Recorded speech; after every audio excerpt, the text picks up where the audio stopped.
Le 1er janvier 2025, l'État impose la mise en place d'une zone à faible émission, soit ZFE, à toutes les agglomérations comprenant plus de 150 000 habitants. Quel périmètre pour Bordeaux Métropole? Comment obtenir votre vignette critère? Comment accéder à la ZFE?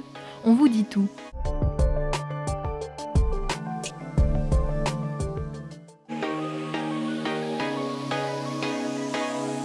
Le 1er janvier 2025, Bordeaux Métropole met en place une ZFE, une zone à circulation réglementée, en vigueur 7 jours sur 7 et 24 heures sur 24.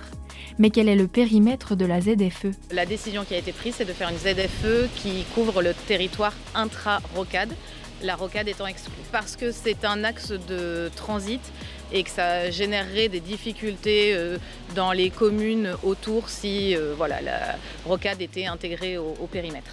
Dès le 1er janvier, la vignette critère est obligatoire pour circuler dans la ZFE, quel que soit votre véhicule. Il faut acheter sa vignette critère sur un seul site internet, ça se commande en ligne, c'est le site de l'État, certificat-r.gouv.fr. Si votre véhicule obtient une vignette critère classée de 1 à 5, vous pouvez accéder et stationner dans la ZFE.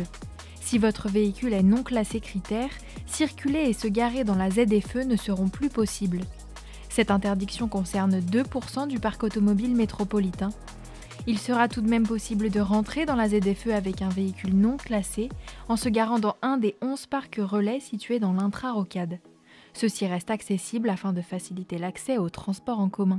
Pour les véhicules non classés, c'est d'autant plus important puisque 11 parcs relais en intra-rocade seront accessibles avec la mise en place de la ZFE. Cela veut dire concrètement que les voies d'accès à ces parcs relais ne seront pas incluses dans la ZFE, bien qu'étant dans la partie intra-rocade. Des dérogations et des aides financières métropolitaines pour les propriétaires de véhicules non classés seront proposées dès le 1er janvier prochain.